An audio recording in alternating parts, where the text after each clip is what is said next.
नमस्कार दोस्तों, स्वागत है आप सभी का हमारे यूट्यूब चैनल पर। दोस्तों, आज की वीडियो में हम ब्रिटिश संसद के बारे में चर्चा करने वाले हैं। ब्रिटिश संसद का अर्थ सम्राट सहित लोक सदन और लॉर्ड सभा से है। लोक सदन और लॉर्ड सभा के साथ साथ ब्रिटिश सम्राट जो है वह ब्रिटिश संसद का जो है अंग है। लोक सदन जो है ब्रिटिश संसद का प्रथम सदन और लॉर्ड सभा जो है द्वितीय सदन है। ऐतिहासिक दृष्टि से लॉर्ड सभा जो है इन दोनों सदनों में पुरानी है। लॉर्ड सभा, हाउस ऑफ लॉर्ड्स। लॉर्ड सभा को इंग्लैंड की लोकतंत्रात्मक प्रणाली में एक कुलीन तंत्रीय संस्था कहा जाता है, क्योंकि इसकी सदस्यता का मुख्य आधार जो है वह वंशगत है। 19वीं सदी के अंत तक ब्रिटिश राजनीति में लॉर्ड सभा को लोक सदन से अधिक महत्वपूर्ण स्थान प्राप्त था, किंतु अब स्थिति जो है वह परिवर्तित हो गई है, क्योंकि वर्तमान समय में दिन प्रतिदिन लोकतंत्रात्मक व्यवस्था को मजबूत किया जा रहा है, जिस वजह से जो लॉर्ड सभा है वह अपनी स्थिति, जो उसकी महत्वपूर्ण स्थिति थी, उसको दिन खोती जा रही है और यह एक द्वितीय महत्व का सदन मात्र रह गई है।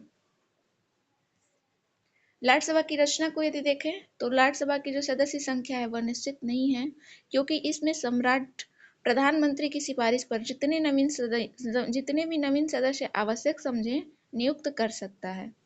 संवैधानिक सुधार कानून 2005 के बाद अब लॉर्ड सभा में केवल 3 प्रकार के सदस्य हो गए हैं, जिनमें आध्यात्मिक लॉर्ड, वंशगत या पैतृक पियर होते हैं और आजीवन पियर होते हैं।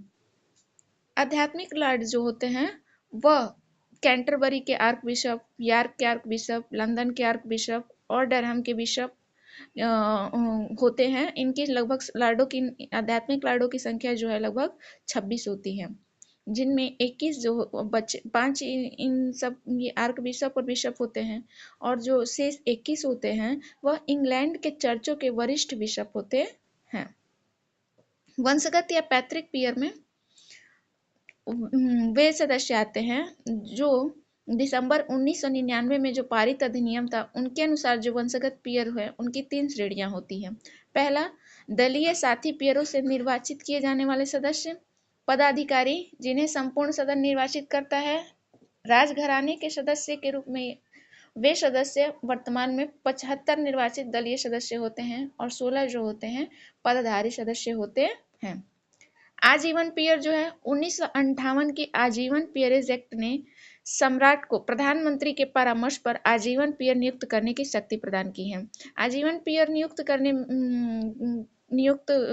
किए गए हैं और इनमें ज्यादातर जो है महिलाएं हैं। लगभग 121 महिलाएं इसमें होती हैं और इसमें स्त्री जो अनुभवी और प्रतिष्ठित स्त्री पुरुष होते हैं, जो सामाजिक और राजनीतिक जीवन में प्रतिष्ठित और अनुभवी लोग हैं, स्त्री पुरुष, उनको आजीवन पियर नियुक्त किया जाता है।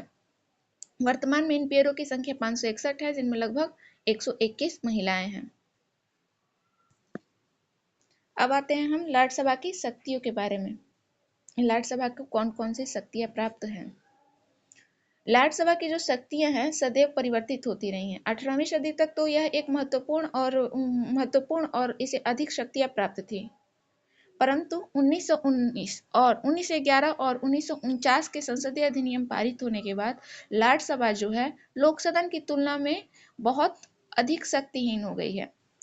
शक्ति की दृष्टि से वर्तमान जो लॉर्ड सभा है वह 1911 के पूर्व की लॉर्ड सभा की छाया मात्र ही कहा जा सकता है, क्योंकि 1911 का अधिनियम पारित होने के पश्चात लॉर्ड सभा की जो उपयोगिता है वो थोड़ी, जो उनका महत्व है वह थोड़ा कम हो चुका है। इनकी 3-4 प्रकार की शक्तियों को देखा जा सकता है। पहली है विधायी शक्तियां। वित्त विधेयक के अतिरिक्त अन्य सभी विधेयक जो होते हैं ब्रिटिश संसद के किसी भी सदन में प्रस्तावित किए जा सकते हैं। अनेक अवसरों पर जो अवित्तीय विधेयक होते हैं वो लॉर्ड सभा में पहले प्रस्तावित किए जाते हैं और इस सभा ने उन पर अभी तक बहुत ही उपयोगी कार्य भी किया है। कई अवित्तीय विधेयक जो है पहले लॉर्ड सभा में प्रस्तावित किए गए हैं और लॉर्ड सभा ने इन पर बहुत ही उपयोगी कार्य भी किया है। कार्य भी किया है। जैसे लोक सदन में जो पारित होने के बाद भेजे गए विधेयक पर भी राज्यसभा पूर्ण रूप से विचार करती है और अनेक प्रकार के संशोधनों को वह प्रस्तावित भी करती है, जिन्हें लोक सदन औचित्य के कारण स्वीकार भी कर सकती है। किंतु विधेयकों के संबंध में अंतिम निर्णय की जो शक्ति होगी वह लोक सदन को प्राप्त है, राज्यसभा को प्राप्त नहीं है। ठीक वैसे ही जैसे हमारे यहाँ भारत में भी देखने को मिलता है, हमारे यहाँ राज्यसभा को भी लोकसभा की तुलना में कम शक्तियां प्राप्त है, वैसे ही ब्रिटेन में भी राज्यसभा को लोक सदन की तुलना में कम शक्तियां प्राप्त हैं। अब वर्तमान समय में स्थिति यह हो गई है कि जो राज्यसभा है अवित्तीय विधेयकों को एक बार यदि अस्वीकार कर उसे 1 वर्ष के लिए कानून बनाने से बस रोक सकती है। यदि राज्यसभा द्वारा अस्वीकृत विधेयक को लोक सदन जो है दोबारा पारित कर दे और इसी बीच 1 वर्ष का समय व्यतीत हो जाए तो वह विधेयक जो है राजा की स्वीकृति के पश्चात कानून बन जाएगा, चाहे राज्यसभा उसे स्वीकार करे या न करे। अतः वित्तीय विधायी शक्तियों के संबंध में जो राज्यसभा की शक्तियां हैं उसमें पहले की तुलना में बहुत ही उसकी शक्तियां जो है कम हो चुकी हैं। इस प्रकार जो राज्यसभा है विधेयकों को प्रस्तावित करने, 1 वर्ष की अवधि के लिए उन्हें रोके रखने और अपने विचारों के आधार पर सरकार जनता को प्रभावित करने का बस कार्य करती है। इसकी अगली शक्ति है वित्तीय शक्तियां। वित्तीय क्षेत्र में राज्यसभा की जो स्थिति है लोक सदन की तुलना में बहुत ही निर्बल है, ठीक वैसे ही जैसे हमारे यहाँ लोकसभा और राज्यसभा की है। वित्तीय विधेयक न तो पहले राज्यसभा में प्रस्तावित किया जा सकता है और न ही राज्यसभा विचार करने की प्रक्रिया में उन्हें अनिश्चित काल तक रोक ही सकती है। यह वित्तीय विधेयक को केवल 1 माह तक रोके रखने का कार्य करती है।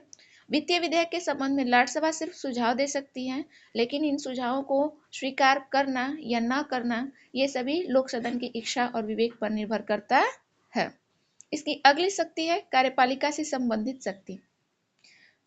ब्रिटिश मंत्रिमंडल के लगभग 4 सदस्य जो होते हैं राज्यसभा में से लिए जाते हैं और राज्यसभा का जो अध्यक्ष होता है जिसे लॉर्ड चांसलर कहा जाता है, आवश्यक रूप से वह ब्रिटिश मंत्रिमंडल का ही सदस्य होता है।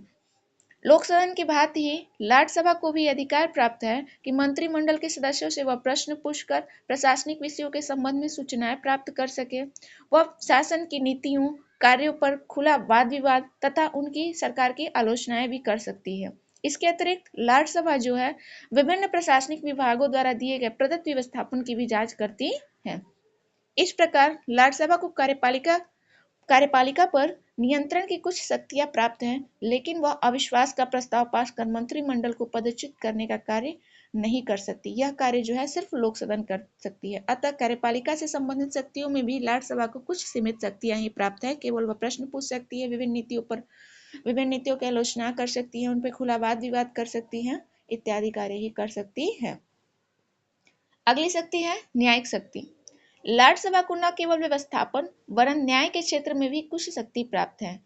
न्याय के क्षेत्र में उसकी जो शक्तियां हैं वह निश्चित रूप से महत्वपूर्ण है। इसके द्वारा ग्रेट ब्रिटेन और उत्तरी आयरलैंड के लिए अपील के उच्चतम न्यायालय के रूप में कार्य किया जाता है।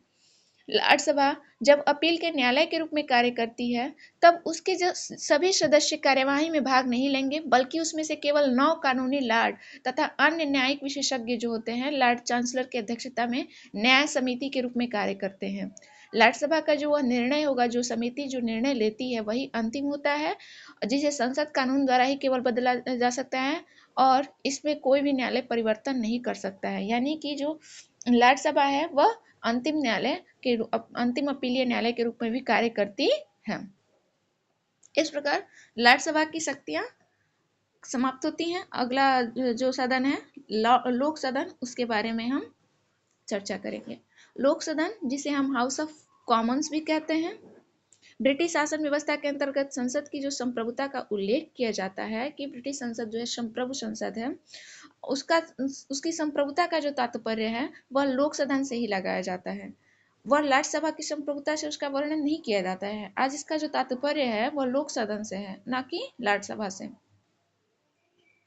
क्योंकि लोक सदन जो है राज्यसभा की तुलना में अत्यधिक शक्तिशाली सदन है। लोक सदन की सदस्य संख्या के बारे में अगर देखें तो लोक सदन की जो सदस्य संख्या है वह समय समय पर परिवर्तित होती रही है। ब्रिटेन में समय समय पर निर्वाचन क्षेत्रों की सीमाओं का पुनर्निर्धारण होता है तथा इस पुनर्निर्धारण के आधार पर ही समय समय पर सदस्य संख्या में भी परिवर्तन होता रहा है। वर्तमान में लोक सदन की जो सदस्य संख्या है 650 है। इनका कार्यकाल 5 वर्ष का होता है और आवश्यकता अनुसार इस कार्यकाल में भी वृद्धि की जा सकती है। जैसे प्रथम विश्व युद्ध और द्वितीय विश्व युद्ध के समय इनके कार्यकाल में भी वृद्धि की गई थी। लोक सदन की अगर शक्तियों के बारे में देखें तो इसकी पहली शक्ति है विधायी शक्तियां। संसद की प्रभुसत्ता की धारणा के अनुसार ब्रिटिश संसद जो है किसी भी कानून का निर्माण कर सकती है, उसे रद्द कर सकती है या संशोधित कर सकती है। 1911 के पूर्व तक तो सदन के जो दोनों सदन थे, संसद के जो दोनों सदन थे, राज्यसभा और लोक सदन, उन दोनों को समान शक्तियां प्राप्त थी। परंतु 1911 और 1949 के संसदीय अधिनियम पारित होने के पश्चात लोक सदन की शक्तियां जो है वह और भी उनमें वृद्धि कर दी गई है और राज्यसभा की शक्तियां जो है उनको कम कर दिया गया। जैसा कि मैंने आपको पहले ही राज्यसभा की शक्ति के बारे में जब मैं बता रही थी तभी आपको बताई। अतः अब विधायी शक्तियों के संबंध में जो लोक सदन है वह अत्यधिक महत्वपूर्ण स्थान उसे प्राप्त है। लोक सदन द्वारा जब किसी विधेयक को पारित कर राज्यसभा के पास भेजा जाता है और राज्यसभा उसे अस्वीकार कर देती है तो लोक सदन द्वारा यह विधेयक दोबारा पारित किया जा सकता है। और यदि दूसरे वाचन की तिथि और दूसरी बार विधेयक के तीसरे वाचन की तिथि में 1 वर्ष का समय हो चुका हो तो राज्यसभा द्वारा पारित किए बिना ही इसे दोनों सदनों द्वारा पारित समझा जाएगा विधेयक को और इस तरह राज्यसभा किसी विधेयक को केवल 1 वर्ष के लिए रोक सकती है और अंतिम शक्ति जो होगी वह लोक सदन के ही पास होगी। यानी विधायी शक्तियों के संबंध में भी जो अंतिम शक्ति है वह केवल लोक सदन को प्राप्त है। राज्यसभा जो है उसे केवल मतलब अवित्तीय विधेयक है तो इसे केवल 1 वर्ष के लिए रोक सकती है विचार विमर्श के लिए और यदि कोई वित्तीय विधेयक है तो उसे 1 माह के लिए, लेकिन उस पर सिर्फ विचार विमर्श वह दे सकती है वित्तीय विधेयक के संबंध में। अंतिम शक्ति जो है वह केवल लोक सदन को ही प्राप्त है। इसकी अगली शक्ति है वित्तीय शक्तियां। वित्तीय क्षेत्र में लोक सदन की स्थिति और भी सुदृढ़ है। 1911 के संसदीय अधिनियम में वित्त विधेयक की परिभाषा दी गई है और लोक सदन का जो अध्यक्ष होगा वही यह प्रमाणित करता है कि कोई विधेयक वित्त विधेयक है या नहीं। ठीक वैसे ही जैसे हमारे यहाँ अध्यक्ष महोदय, लोकसभा के अध्यक्ष महोदय निर्धारित करते हैं कि कोई विधेयक वित्त विधेयक है या नहीं। वित्त विधेयक जो होता है लोक सदन में ही प्रस्तावित किया जाएगा, राज्यसभा में नहीं।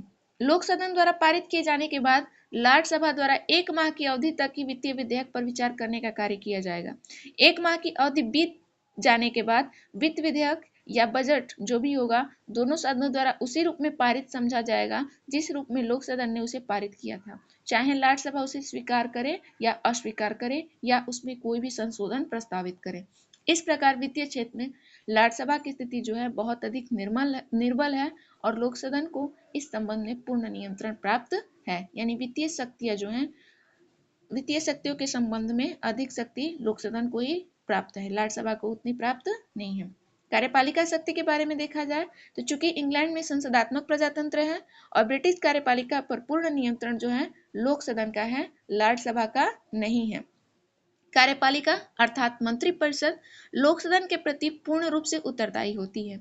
लोक सदन के जो सदस्य मंत्री से पूरक प्रश्न पूछ सकते हैं, वे उनके विरुद्ध काम रोको प्रस्ताव, निंदा प्रस्ताव पारित कर सकते हैं और इन सब के अतिरिक्त अविश्वास प्रस्ताव पारित कर मंत्रिमंडल को पदच्युत भी कर सकते हैं। राज्यसभा के सदस्य जो होते हैं मंत्रिमंडल से केवल प्रश्न और पूरक प्रश्न पूछते हैं, अविश्वास प्रस्ताव नहीं पारित कर सकते उनके विरुद्ध और ना ही मंत्रियों को अविश्वास प्रस्ताव पारित करके मंत्रिमंडलों को पदच्युत कर सकते हैं। तो यह कार्य केवल लोक सदन के द्वारा ही किया जाता है। अतः लोक सदन जो है वह व्यवहार में देखा जाए तो राज्यसभा की तुलना में अधिक शक्तिशाली सदन है। इस प्रकार आज की वीडियो हम यहीं पे समाप्त करना चाहते हैं। दोस्तों, आपको मेरी वीडियो कैसी लगी कमेंट बॉक्स में ज़रूर बताएं और अगर अच्छी लगे तो मेरे चैनल को लाइक और सब्सक्राइब करना ना भूलें और अपने साथी दोस्तों के साथ ज़रूर शेयर करें। थैंक यू दोस्तों।